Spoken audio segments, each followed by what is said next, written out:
بسم اللہ الرحمن الرحیم۔ سائنسدانوں نے خلا میں فرشتوں کی آوازیں ریکارڈ کر لی۔ رسول پاک صلی اللہ علیہ وسلم کی ایک اور حدیث سچ ثابت ہو گئی۔ محترم ناظرین، اللہ رب العزت نے ہم انسانوں کو جتنی عقل عطا فرمائی ہے اور جس رفتار سے ہم اپنی عقل کے بل بوتے پر اس کائنات کو سمجھتے ہوئے سائنس میں ترقی کر رہے ہیں، ہماری ہر دریافت ہمیں دین اسلام کی حقانیت کا واضح ثبوت دیتی ہے۔ ایسا ہی کچھ حالیہ دریافت میں بھی سامنے آیا، جس کی روح سے نبی کریم صلی اللہ علیہ وسلم کی ایک حدیث مبارکہ کی سچائی سامنے آ رہی ہے۔ یہ دریافت اس قدر بڑی ہے کہ اس کو دریافت کرنے والے ماہرین خود بھی اس کو نبی کریم صلی اللہ علیہ وسلم کی حدیث کے ساتھ جوڑنے سے نہیں روک سکے۔ ان سائنسدانوں کا جواب یہ تھا کہ یہ تو ویسا ہی ہے جیسا کہ حدیث میں بتایا گیا ہے۔ یہ دریافت کیا ہے اور حدیث مبارکہ میں کس چیز کی پیش گوئی کی گئی ہے؟ آج کی ویڈیو میں ہم اس پر مکمل تفصیل کے ساتھ بحث کریں گے۔ محترم ناظرین، نبی کریم صلی اللہ علیہ وآلہ وسلم کو اللہ رب العزت نے حضرت جبرائیل علیہ السلام کے ذریعے شب معراج میں اپنے پاس بلایا۔ رسول پاک صلی اللہ علیہ وسلم تمام آسمانوں کو پار کرتے ہوئے عرش تک پہنچے۔ وہاں پر دونوں محبوبوں کے درمیان جو بھی بات ہوئی اسے ہم اتنا ہی جانتے ہیں جتنا کہ آپ صلی اللہ علیہ وآلہ وسلم نے ہمیں بتایا ہے، لیکن اس سفر کے دوران آپ صلی اللہ علیہ وآلہ وسلم کو جو مشاہدات ہوئے وہ نبی کریم صلی اللہ علیہ وآلہ وسلم نے ہمارے لیے بیان فرمائے ہیں۔ جب آپ صلی اللہ علیہ وآلہ وسلم سفر معراج سے واپس آئے تو صحابہ کرام میں سے بہت سے لوگ یہ جاننے کے لیے بےتاب تھے کہ یہ سفر کیسا تھا۔ اس پر نبی کریم صلی اللہ علیہ وآلہ وسلم نے صحابہ کرام کو اس سفر کی تفصیل سے آگاہ کیا۔ وہاں پر کچھ صحابہ کرام ایسے بھی تھے جن کا تجسس اور جذبہ شوق حد سے بڑا ہوا تھا۔ انہوں نے نبی کریم صلی اللہ علیہ وسلم سے سوال کیا، یا رسول اللہ، جب آپ براق جیسی تیز رفتار سواری پر آسمانوں اور خلاؤں کو پار کرتے ہوئے اللہ رب العزت کے پاس جا رہے تھے تو اس سفر کی آواز کیسی تھی؟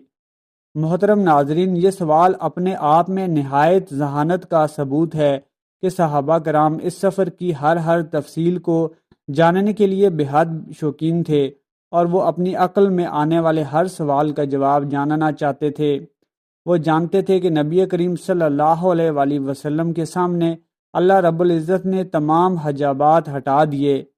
اس سوال کو سن کر رسول پاک صلی اللہ علیہ وسلم نے تبسم فرمایا اور کہا، جب میں معراج پر جا رہا تھا تو میں نے خلاؤں میں اور آسمانوں میں کوئی ایک کونا بھی ایسا نہیں دیکھا جہاں پر 4 انگلیاں جتنی کوئی جگہ باقی ہو اور وہاں پر کوئی فرشتہ موجود نہ ہو۔ اللہ تعالیٰ نے ہر جگہ کے لیے بے شمار فرشتے پیدا کر رکھے ہیں اور ان تمام فرشتوں کا کام اللہ رب العزت کی تسبیح بیان کرنا ہے۔ آپ صلی اللہ علیہ وسلم نے مزید فرمایا کہ جب میں سفر معراج پر جا رہا تھا اور میں نے تمام آسمانوں کی سیر کی تو تمام کے تمام آسمان ایسے لرز اور چٹخ رہے تھے کہ جیسے ابھی گر جائیں گے۔ یہ سن کر صحابہ کرام نے حیرت سے سوال کیا کہ یا رسول اللہ، اتنے بڑے اور مضبوط آسمان کیسے چٹک سکتے ہیں؟ اس پر نبی کریم صلی اللہ علیہ وسلم نے ارشاد فرمایا کہ فرشتے اس قدر زیادہ تعداد میں ہیں کہ جب وہ مل کر اللہ رب العزت کی تسبیح بیان کرتے ہیں اور خالق کائنات کی حمد بیان کرتے ہیں تو ان کی آوازوں سے آسمان چٹکنے لگتے ہیں۔ محترم ناظرین، یہ تو تھا حدیث نبوی صلی اللہ علیہ وسلم کا پس منظر، جس میں آپ نے اس سفر کے دوران اپنے مشاہدات کو بیان فرمایا۔ چند سال پہلے تک سائنسدان یہ سوچتے تھے کہ خلا میں چونکہ کسی قسم کا کوئی مادہ موجود نہیں ہے جس میں آواز سفر کر سکے تو وہاں کسی بھی آواز کے سننے کا سوال ہی پیدا نہیں ہوتا۔ یہ بات آج بھی سچ ہے، ہم خلا میں جائیں تو وہاں پر کسی بھی قسم کی کوئی آواز نہیں سن سکتے۔ اس کی وجہ یہ ہے کہ خلا میں چونکہ کسی قسم کا کوئی مادہ موجود نہیں ہے جس سے آواز گزر سکے تو وہاں کسی آواز کا سننا ہی ناممکن ہے۔ البتہ اس بارے میں جاننے کے لیے بے حد کوشاں ہیں کہ اگر خلا میں آواز سنائی دے سکتی تو وہ آواز کیسی ہوتی۔ ہم سب جانتے ہیں کہ سیارے ستاروں کے گرد بے حد تیزی سے گردش کرتے ہیں خود ہمارا سورج جس میں ایک ایک سیکنڈ میں کھربوں ٹن مادہ جلتا ہے اور زوردار دھماکوں سے ہائیڈروجن گیس ہیلیم میں تبدیل ہوتی ہے، تو اس کی آواز کس قدر بلند اور خوفناک ہوگی۔ اسی طرح سے ہماری ملکی وے گلیکسی میں اگر آواز کو ریکارڈ کیا جا سکتا، جس میں اربوں ستارے موجود ہیں اور ان کے گرد کھربوں کی تعداد میں سیارے گردش کرتے ہیں، تو ان سب کی آواز کیسی ہوتی۔ اس مقصد کے لیے سائنسدانوں نے تحقیق شروع کی، اور ہم جتنے بھی سیاروں اور ستاروں کو جانتے ہیں ان کی فریکوینسی کا باغور مشاہدہ کیا گیا۔ ایک مخصوص کمپیوٹر پروگرام کے ذریعے ان فریکوینسیز کو اس طرح سے ڈھالا گیا کہ ہمیں دکھائی جانے والی فریکوینسیز جس میں ستارے اپنے مادے کو روشنی اور فریکوینسیز میں تبدیل کر رہے تھے، اس کی آواز میں کنورٹ کیا جا سکے۔ یوں سائنسدانوں نے خلا کی آواز کو ریکارڈ کر لیا۔ جب سائنسدانوں کے اس گروپ نے جس نے اس تحقیق کی بنیاد رکھی اس آواز کو سنا، تو ان میں سے ایک سائنسدان بے اختیار بولا کہ یہ تو ایسا ہی محسوس ہوتا ہے جیسا مذہبی کتابوں میں لکھا ہے۔ فرشتے مل کر اللہ رب العزت کی حمد اور تسبیح بیان کرتے ہیں۔ یہ بیان بے ساختہ تھا، اور یہ بیان واقعی حقیقت پر مشتمل ہے۔ اس بارے میں نبی کریم صلی اللہ علیہ وسلم ہمیں اپنے سفر معراج کے سفر کے دوران کی پوری تفصیل بتا چکے ہیں۔ محترم ناظرین، یہ دریافت اس قدر حیرت انگیز ہے کہ سائنسدان یہ سوچنے پر مجبور ہو گئے کہ آخر یہ کائنات جس کو اللہ رب العزت نے آواز سے محروم کر دیا کس قدر بڑی نعمت ہے۔ سائنسدانوں نے جب سورج کا مشاہدہ کیا اور سورج کی مشاہدہ کردہ فریکوینسیز کو اسی سافٹ ویئر کے ذریعے آواز میں کنورٹ کیا، تو یہ اس قدر خوفناک اور تیز آواز تھی کہ سائنسدانوں نے بے اختیار اس کائنات کے خالق کا شکر ادا کیا جس نے خلا کو اس آواز کے گزرنے کا راستہ نہیں دیا۔ سائنسدانوں کا کہنا تھا کہ اگر خلا میں سے آواز گزر سکتی تو سورج کی آواز ہی اس قدر خوفناک اور بھیانک ہے کہ اس کی آواز کی وجہ سے ہی زمین پر کسی بھی قسم کی زندگی موجود نہ رہ سکتی۔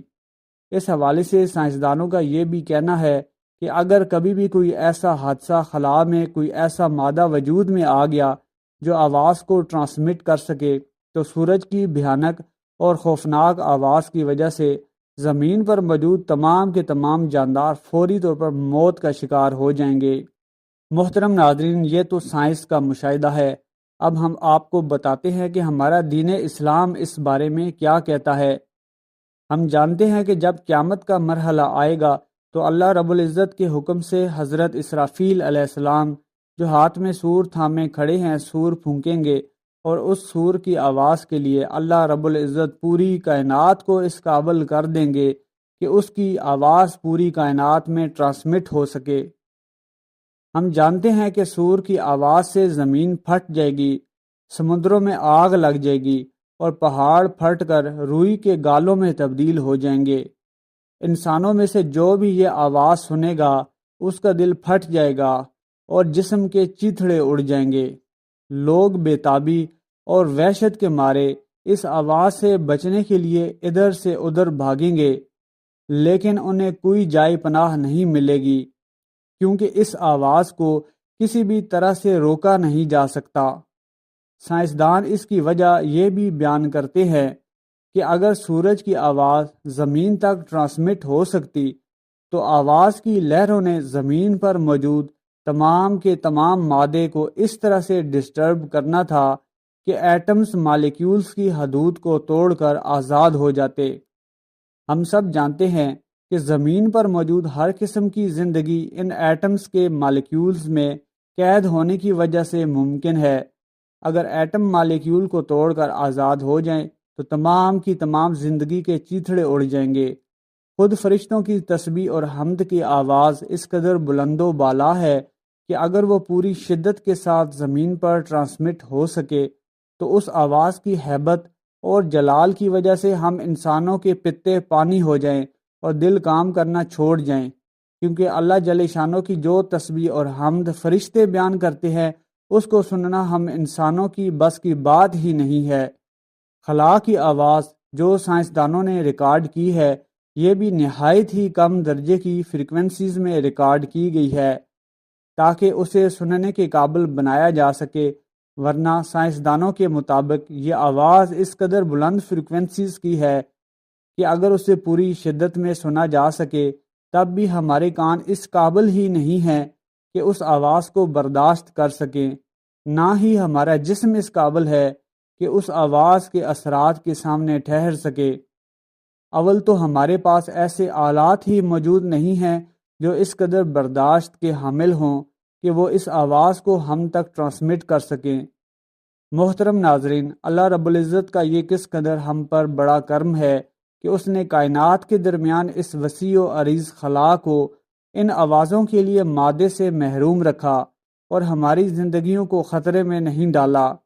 اس سے یہ ثابت ہوتا ہے کہ یہ کائنات خود بخود نہیں بنی، بلکہ اس کو بنانے والا خالق اور مالک موجود ہے۔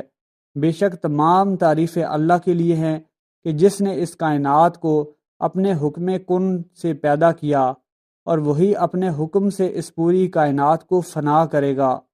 ایمان والوں کے لیے یہ واضح نشانیاں ہیں جس سے ان کے ایمان مزید مضبوط ہوتے ہیں اور اللہ تعالیٰ پر یقین مزید بڑھتا ہے۔ ہم امید کرتے ہیں کہ ویڈیو آپ کو پسند آئی ہوگی۔ ویڈیو پسند آئی ہے تو چینل کو سبسکرائب کر لیں اور اللہ تعالیٰ کا شکر ادا کرنے کے لیے کمنٹ سیکشن میں شکر الحمدللہ ضرور ٹائپ کریں۔